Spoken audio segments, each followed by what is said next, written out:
In a quiet town surrounded by golden hills and tall trees, Aisha was a name that echoed like music. People didn't just know her, they remembered her. She was breathtaking.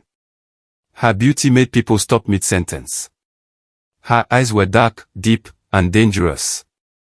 Her skin looked like it had stolen light from the moon. Every move she made looked perfect, like something from a dream. But Aisha was not gentle. She was not warm. She had no patience for kindness. She believed beauty gave her power, and she used it like a sword. She didn't say please or thank you. She rolled her eyes when people tried to speak kindly. She made fun of those who stuttered, laughed when someone tripped, and said hurtful things with a sweet smile. People still tried to be near her. Men chased after her like moths to fire. Women tried to copy her walk, her smile, her clothes. Shopkeepers gave her things for free just to see her face. But Aisha gave nothing in return, not even kindness. She thought, why should I? The world is mine already. One day, a boy named Sammy moved to the town. He wasn't rich, he wasn't stunning, and he didn't try to impress anyone. But his heart was soft. He helped an old woman cross the road every morning. He fixed broken toys for the kids on the street. He greeted everyone with a small smile that came from his soul, not from his lips. Aisha noticed that Sammy never looked at her the way other boys did. He didn't stare. He didn't follow. He didn't fall. And that bothered her. So, one afternoon, she walked up to him and said, "Do you not know who I am?" Sammy looked at her, calm and quiet. "I know you," he said. "You're beautiful. But beauty is only skin. A kind heart shines deeper." Aisha felt heat in her face, not from love, but from pride. She mocked him in front of others, told everyone he was simple and boring. They laughed with her, like they always did. But something strange started happening. As months passed, people grew tired of Aisha's coldness. They started noticing the way she never helped, never cared, never listened. Meanwhile, Sammy's quiet kindness began to matter more. More people went to him for help, for advice, for friendship. He didn't shine like her, but he glowed. Aisha felt the shift like cold wind. The eyes that once followed her now looked elsewhere. The compliments grew quieter. She felt like a mirror slowly losing its shine. She panicked. She told herself the town was small. These people were simple. She needed a place where her beauty would be worshipped, where people would never stop admiring her. So she left. She packed her things and moved to the city. There, lights were bright, streets were crowded, and every face was new.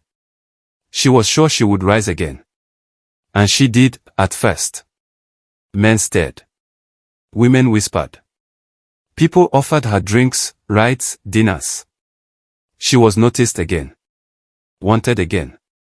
Then she met Malik. He was tall, well-dressed, and powerful. He owned businesses, spoke in a deep voice, and moved like someone used to being obeyed. He saw her at a party and didn't take his eyes off her. Within a week, he was sending her flowers, jewelry, and messages calling her his queen. Aisha felt like she was winning again. Malik gave her a beautiful apartment, paid for her clothes, and took her to dinners where rich people smiled fake smiles and clapped without meaning it. Aisha believed this was the life she deserved. But slowly, things changed. Malik began telling her how to dress. Then he told her not to go out unless he said so. He stopped calling her his queen. He started calling her his justice. Like a thing. When she questioned him, he said, "You'd be nothing without me." And Aisha, for the first time, felt small. He would come home angry. He would shout. Sometimes, he threw things. Once, he raised his hand, but stopped. The next day, he brought her roses. "You make me angry," he whispered. "Don't make me lose control." She stayed. Where would she go?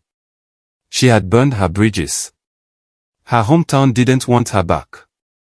Her friends had left her long ago. Her beauty, which had once opened doors, now felt like a cage. She stayed, Until one night, when Malik locked the door and broke her phone. She sat in a corner of the dark room, knees to her chest, shaking with silent sobs. That night, she remembered Sammy. His words. His eyes. His kindness. And in that darkness, she made a choice. She waited until Malik slept, took only her ID and a scarf, and ran. She didn't look back. She walked for hours. Took a bus. A train. Another bus. Her hands were cold, her heart was empty, but her legs kept moving. She returned to the town as the sun was rising. The hills looked the same, but nothing else did. She looked in the mirror of the old station bathroom and saw a stranger. Pale, tired, and thin. Her beauty had faded. Her eyes had lost their light. People didn't recognize her at first. When they did, they stared. Some turned away. She didn't blame them. Aisha found a room behind the mosque. An old woman let her stay there if she helped clean and serve tea to guests. She swept the floors. She washed the dishes. She didn't speak much. At first, people whispered. Some called her the fallen queen. Some said she was cursed. But slowly, they began to see something different. Aisha no longer looked above anyone.